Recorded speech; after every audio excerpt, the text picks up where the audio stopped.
Welcome back, everyone, to another deep dive with us. Today, we're going to be talking about something I know a lot of you are probably really interested in, and that's making money from writing. We're not just talking about royalty checks, but actually building a whole business around a book. Yeah, that's right. And we've got two great sources to kind of guide us here. We have Sean Dollwet's book, How I Sold 10,000 Copies of My Book Without a Publisher. And then we also have a fantastic guide from Mothwalla Media Publications called How to Monetize Your Book Beyond Sales.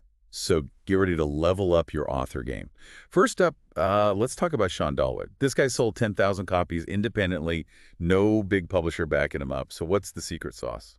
Well, both sources kind of emphasize that it all starts with writing a book that truly resonates with readers. And Sean was very clear that he had to be passionate about the topic. It wasn't just about churning something out to make a quick buck. Makes sense. Think about the books that you've read that have really stuck with you. They usually come from a place of genuine passion, right? Exactly. Readers can sense that authenticity, and that's what helps build that loyal following. Yeah. But it's not enough to just write a great book and hope people will find it. Right. You need to get it out there. And Sean was really smart. He was brilliant with his pre-launch marketing. He started building his online presence like months before the book was even released. He was active on social media, engaging with potential readers, offering sneak peeks, and just building anticipation. He wasn't just selling a product, he was creating a community around his book. And that community is really what helped drive those initial sales. Smart move. Now, Sean went the self-publishing route, using platforms like Amazon KDP and Ingram Spark. Can you tell us a bit more about why that was such a good strategy for him? Self-publishing offers a lot of advantages these days. First, it gives you complete control over your book, the content, the cover, the pricing. Yeah, right. Second, it allows you to reach a global audience through online platforms. And third, the upfront costs are minimal compared to traditional publishing. So it's incredibly empowering for authors who want to take charge of their own destiny. But let's be honest. Just putting your book up on Amazon isn't enough, is it? You need to make it stand out in that vast sea of books. You hit the nail on the head. Both Sean and the Mothwalla Media Guide emphasize the importance of that first impression, and that's where your book cover and description come in. Okay, so let's talk covers. We all judge books by their covers, right? What makes a cover truly eye-catching? Think about what grabs your attention when you're browsing online. It's usually a cover that's visually appealing, relevant to the genre, and conveys the essence of the book. Sean put a lot of thought into his cover design and made sure that it aligned with his target audience. And then there's the book description, that little blurb that can make or break a sale. What are some key things authors should keep in mind when crafting their descriptions? Clarity is key. You need to clearly and concisely communicate what your book is about, who it's for, and what readers will gain from reading it. And don't forget about keywords. Sean strategically used keywords in his description to improve his book's discoverability on Amazon. So it's a bit like SEO for books, making sure the right people find your work when they're searching online. Speaking of attracting readers, both sources highlight the power of social proof. What exactly does that mean in the context of book sales? Think about it when you're considering buying something new, you often look for reviews, testimonials, or endorsements, right? It's the same with books. Potential readers want to see that other people have enjoyed and benefited from your work. Makes sense. So how did Sean leverage social proof to boost his sales? He encouraged early readers to leave reviews, reached out to influencers in his niche for endorsements, and even partnered with other authors for cross-promotions. So it's all about building credibility and trust with potential readers. Now, I'm curious to hear more about these strategic partnerships. How did collaborating with others help Sean expand his reach? Partnerships are a fantastic way to tap into new audiences. Shug did a great job of connecting with podcasters in his niche, collaborating with other authors on joint promotions, and even leveraging affiliate marketing to reach a wider audience. So it's like building a network of support and expanding your reach exponentially. It's really inspiring to see how Sean took this entrepreneurial approach to selling his book. Yeah. But now let's shift gears a bit and dive into the Mothwalla Media Guide, which focuses on how to make money beyond just those initial book sales. Absolutely. This guide is a goldmine of ideas for authors who want to create multiple income streams. And one of the most exciting avenues they explore is the world of online courses. Online courses are huge right now, and I can see how they'd be a natural extension of a book. You're essentially taking all that valuable knowledge and expertise you poured into your book and turning it into a more interactive and engaging learning experience. Precisely. And one of the things that the Mothwell Media Guide emphasizes is that you don't have to reinvent the wheel. You can repurpose a lot of your book content into course modules. So if I've written a book about, let's say, gardening for beginners, I could create a course with modules on soil preparation seeds starting, plant care, pest control, and so on. Each chapter could essentially become a lesson in the course. Exactly. And then you can add all sorts of multimedia elements to enhance the learning experience. Think video demonstrations, downloadable worksheets, quizzes, and even live Q&A sessions with students. That makes so much sense. It's taking that kind of passive experience of reading a book and turning it into a more active and engaging learning process. Plus, there are so many platforms out there that make it easy to create and sell online courses these days. That's right. Platforms like Teachable Thinkific and Udemy provide all the tools and infrastructure you need to host your course, manage student enrollment, and even handle payments. You don't need to be a tech whiz to get started. That's a huge relief. I'm already feeling inspired to turn my next book into an online course. But I'm curious, how do authors determine the right price point for their courses? That's a great question.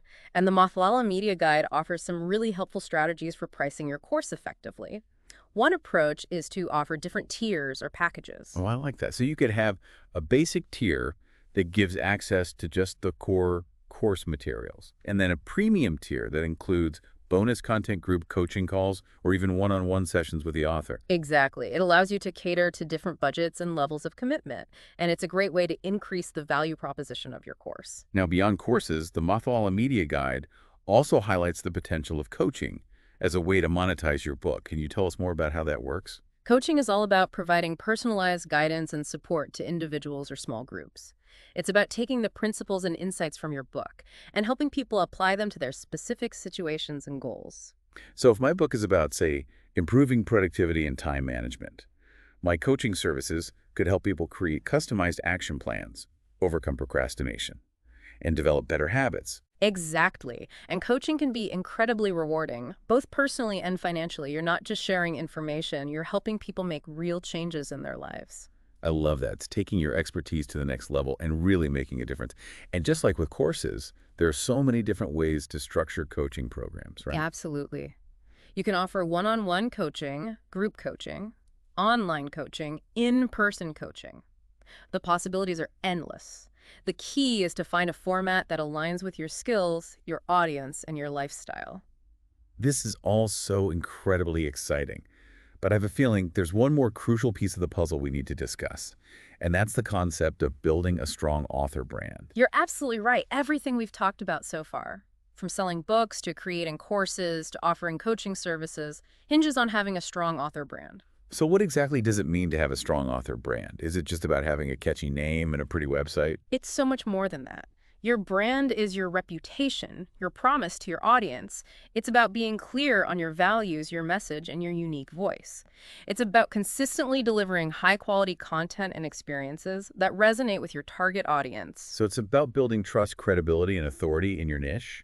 It's about making sure that everything you do from your book covers to your social media presence, reflects your core values and message. Precisely. And in today's digital age, having a strong online presence is essential for building your author brand. That means having a professional website, being active on social media, engaging with your audience, and building a strong email list. It sounds like a lot of work, but it's clearly an investment worth making. A strong author brand can help you stand out in a crowded marketplace, attract loyal readers, and build a sustainable writing career. Absolutely. It's about playing the long game, building relationships, and creating a legacy. That extends far beyond any single book or project. This has been such an eye-opening conversation, and I know our listeners are already buzzing with ideas. But before we wrap up, there's one more essential aspect of book marketing we need to explore, and that's the world of Amazon ads and paid campaigns. That's right. In our final segment, we'll delve into the strategies and tools that can help you boost your book's visibility, reach the right readers, and maximize your sales potential. So stay tuned. Welcome back to the final part of our deep dive. We've covered so much ground already, from writing with passion to building a strong author brand. But now it's time to tackle something that can feel a bit daunting for some authors: the world of Amazon ads and paid advertising. Yeah, I get it. The thought of spending money to promote your book can feel a little intimidating. But trust me, when done strategically, paid advertising can be a game changer for reaching new readers and boosting your sales. Okay, I'm willing to be convinced. Where do we even begin? Well, both Sean Dollwet and the Mothwalla Media Guide emphasize the importance of understanding your target audience before you spend a single dollar on ads. That makes sense. We've talked a lot about knowing your niche, but how does that translate to advertising? It's all about making sure your ads are seen by the right people. Let's say your book is a historical fiction novel set in ancient Rome. You wouldn't want to show your ads to people who primarily read contemporary romance, would you? Definitely not. We need to make sure our ads are appearing in front of readers Mhm. who are already interested in books like ours. Exactly. And that's where the power of Amazon's advertising platform comes in. You can target specific keywords, categories, and even other books that your ideal readers might be interested in. So if someone is searching for historical fiction or novels set in ancient Rome, our book has a higher chance of popping up in their search results. Precisely. You're essentially putting your book right in front of the people who are most likely to be interested in it. That's brilliant. Okay, so we've got our targeting down. But what about the ads themselves? What makes a good ad? Well, Sean is a big proponent of clear, concise, and compelling ad copy. You need to grab attention, highlight the benefits of your book, and entice people to click that Buy Now button. So no room for long, rambling descriptions or vague promises? Nope. Think about it. You only have a split second to capture someone's attention. As they're scrolling through their feed, your ad copy needs to be punchy, persuasive, and to the point. Got it. Punchy copy, laser-focused targeting. What else is there to know about Amazon ads? Don't be afraid to experiment. It's a process of trial and error. Test different keywords, try various ad formats, and see what resonates best with your audience. Amazon provides a ton of data and analytics to help you track your ad performance and make adjustments along the way. So it's not a set it and forget it kind of thing. We need to actively monitor and tweak our campaigns. Absolutely. The beauty of digital advertising is that you can constantly analyze the data and refine your strategies to get the best possible results. This is starting to feel less intimidating and more like an exciting opportunity to really connect with our ideal readers. That's the spirit. And remember, Amazon isn't the only platform where you can advertise your book. Social media platforms like Facebook and Instagram also offer incredibly powerful advertising tools. Oh yeah, I see book ads popping up on my Facebook feed all the time. What are some key things to keep in mind when advertising on social media? Again, it comes back to targeting. Facebook and Instagram allow you to create highly specific audiences based on demographics, interests, behaviors, and even the pages they follow. It's incredibly powerful. So if we know our ideal reader is a 30-something parent who loves to cook Mm-hmm. and is passionate about sustainability, we can tailor our ads to reach people who fit that profile. Exactly. And with social media ads, you have more creative freedom. You can experiment with different ad formats like images, videos, carousels, and even interactive polls or quizzes. Find what works best for your book and your budget. This has been an incredible deep dive into the world of book marketing and monetization. We've explored so many different strategies, from writing with passion and building a community to creating online courses, offering coaching services, and leveraging the power of paid advertising. And I hope you've come away from this feeling empowered and inspired to take your writing career to the next level. What's the biggest takeaway for our listeners today? The key is to combine your passion for writing with a strategic entrepreneurial mindset. Don't be afraid to think outside the traditional publishing box and explore all the amazing opportunities available to authors in today's digital landscape. Well said. And remember, hitting that publish button is just the beginning. Keep learning, keep experimenting, and keep sharing your unique voice with the world. And if there's one question we want to leave you with today, it's this. What's that one story, that one message, that one piece of wisdom that's burning inside you, waiting to be shared? Go out there, write that book, create that course, launch that coaching program, build that brand. The world is waiting to hear your story. Thanks for joining us on this deep dive. Until next time, keep writing, keep dreaming, and keep diving deep into the world of knowledge.